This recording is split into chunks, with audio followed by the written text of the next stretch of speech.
In earlier sessions, we have seen architecture of OSI model, interfaces, names of different layers, set of protocols, its significance. Not exactly we have seen the protocols, but the role of the protocols and different standards. Then how the interface plays the role, how the layers are defined. So we have seen. Now we'll go in brief details with the layers.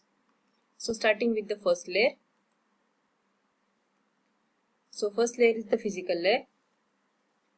What the physical layer does? So physical layer coordinates the functions required to carry a bit stream over a physical medium. The function will be more clear with this diagram. So this indicates pictorial representation how physical layer interconnects data link layer with actual transmission media. So if we observe this at the sender side and this at the receiver side, then from the data link layer, physical layer will receive one packet which will be converted into a bit streams. So it is added with the header of the physical layer itself, and then this is a packet which has the data in terms of streams of binary ones and zeros.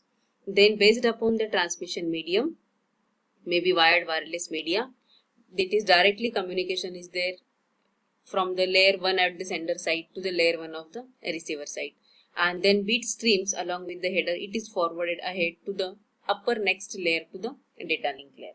And that's why the function says that physical layer coordinates the functions required to carry a bit stream over a physical medium. So the next is which are the parameters that needs to be considered when we go in details with the physical layer. So when this is responsible for direct transmission of the data, so the transmission media plays the role. So important characteristics includes what are the specifications of the medium used. If it is a wired medium, then what are the electrical and mechanical specifications of this particular media. Then this media can carry the bit stream at what rate, that is the data rate. How the interface or interconnectivity is done at the ends of these interfaces. How encoding is done with this bit stream, as the bit stream is never directly transmitted with the sets of millions and billions of bits. So it is in an encoded form. So encoded form of a bit, how these are transmitted ahead. Then there has to have the synchronization also from the sender and the receiver media. So different specifications are defined by the physical layer. So here are the details. So physical layer deals with what are the specifications. Specifications means mechanical and electrical specifications of the interfaces as well as the transmission media. It is also responsible for movement of the individual bits from one node to another node. So within a network, when from one node to another node the bit stream is to be transmitted, then actual movement of the bit stream takes place with the help of the physical layer from one node to another node, one station to another station. Station is nothing but different nodes in the network. Physical layer is also represented for representation of the bits and what type of encoding is used. So representation of a bit, electrical form of a bit, electromagnetic form of a bit, optical form of a bit. So the based upon the transmission media, either coaxial cable, twisted pair cables, fiber optic cables, based upon that the bits are represented, and the represented bit indicates some different information based upon the media, and of course it also defines what are the encoding techniques based upon the media. Next is the data rate. So when next ahead we'll be studying the details of the transmission media, guided media, wired wireless media. Then every media has its own specifications related to at which it can transmit the data, that is bits per second. So data rate is also decided by the physical layer. Connection of devices to the media. So how these devices are connected to the media. So earlier in the initial sessions we have seen connection can be point-to-point connection, multi-point connection. So if the media is shared media as a part of the bus topology, then the media or the particular communication link is shared among the different nodes. So physical layer also decides the what kind of connection is there between the nodes, either it is a point-to-point connection or the multi-point connection. Next is the physical topology. So under this category, the nodes which are connected to each other with the media, these nodes can be in a different geographical structure, maybe mesh topology, star topology, bus topology, ring topology, or the combination of any of these as a hybrid topology. So apart from that, of course, again it matters ki what is the direction of data flow. So transmission mode. So this also we have seen earlier. So when the nodes are connected, so within a network, when the two nodes are connected, how data transfers? If the direction of the data transfer is from one node to another node only at a time, or it is from this node to this node at a time in one direction, or it is at any time the both can send and receive. That is what the transmission mode is. So direction of transmission between the two devices, it may be simplex, half duplex or the full duplex. So transmission mode is also defined by the physical layer. So these were the different functions and features of the physical layer and how it deals with. Now next is the data link layer, which is the second layer. So if we see at the sender side, so this is the location of data link layer.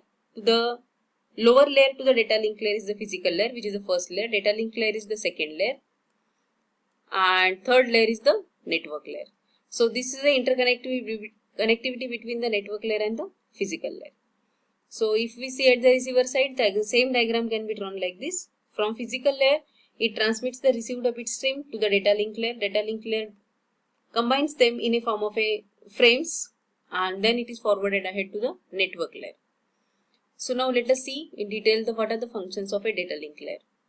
So framing is the most important terminology that you need to add to your dictionary relevant to the network subject, data communication networks. Framing. This will be the frequently used word here. So what this framing indicates? So it divides the stream of bits received from the network layer, and it converts it into a manageable data units, which is called as a frames. So in short, we can say from the earlier diagram, so these are the bit streams. So these are the bit streams. So these bit streams are converted into a manageable set of bits, and these manageable set of bits then are forwarded ahead to the data link layer in the form of a frames. So it indicates, so framing is nothing but it is a process of dividing the received bit stream from the physical layer to the network layer and convert it into a manageable data units, which are called as a frames. The next function of the data link layer is physical addressing. Physical addressing, every data link layer adds a header to the received frame, and if the frame is intended for any node which is outside the present network, then based upon the receiver's address of the device that connects to the network to the next one, it will be detected. It means if this is a one network and this is another network, so this particular network has different nodes. Now this particular node has to have the communication with this particular network. Then this network is connected, suppose, to this particular hub. So these two hubs are connected with each other. So how the connections, what are the possibility of having the connection? So this node would be connected to this hub, and now this will have this exchange control. It will have the communication with the hub station of another network. So what does it indicate? If the frame is intended for a particular node which is outside the network, then the receiver node address is the address of the device that connects to the network to the next one. So in order to have the connectivity to the next network, this node has to have the connection with this particular connecting device. So physical addressing. So giving the proper physical addressing, this is the task of the data link layer. So when the packet is transferred from this node to another node, this network to another network, then the packet will be carrying the addresses of the sender and the receiver stations, the receiver nodes or the hops, we can say. So flow control. So mechanism to avoid the overwhelming of the receiver. So flow control is a mechanism which is again one of the important feature provided by the data link layer, wherein it takes care that sender speed and receiver speed matches, and overwhelming should not be occur at the receiver side, neither it should be a delay, and it need not be wait and waste the time in the synchronization. So flow control function is performed by the set of protocols. That protocols will take care how the synchronization occurs between the sender and the receiver hops. Error control. So error control is again one of the important characteristics which is given by the trailer. In the earlier one of the diagrams, we have seen data link layer adds header as well as trailer part. So trailer takes care of error correction and the detection. So error control is a mechanism wherein the data link layer adds the reliability to the physical layer by adding mechanisms to detect and retransmit some frames.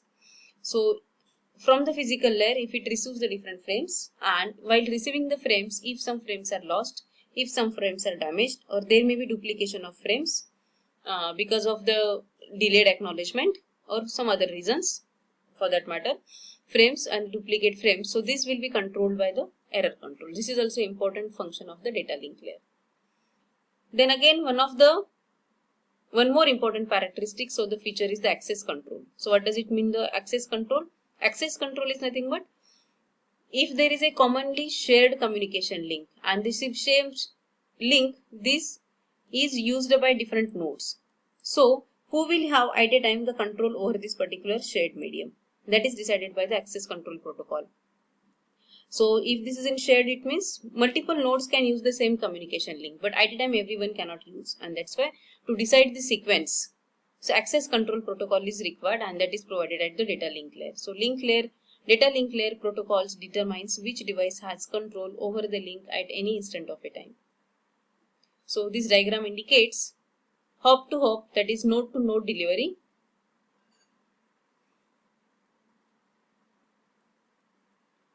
So if this is one particular node A, suppose node A has to has to send the data packet or to have the communication with the node D. So this will be divided into the three partial steps. So initially this frame will be transferred from A to node B, then B to C, and then C to D. So this task of transmitting the frame from node A to node D, so it has to go through intermediate two nodes.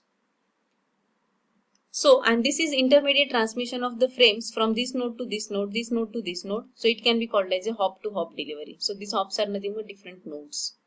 So during transmission of these frames, this particular frame, it will have the sender address as a and it will have a receiver address as a B. Similarly, when this particular frame travels from B to C, the particular frame, it will have the header details of this frame, it will have the sender address as a B and receiver as a C. So accordingly, based upon the frame it is transferring from between two nodes, accordingly the header details will be decided. So a header always carries the details about the sender address, receiver address. And if it is a trailer, it has error correction and detection codes.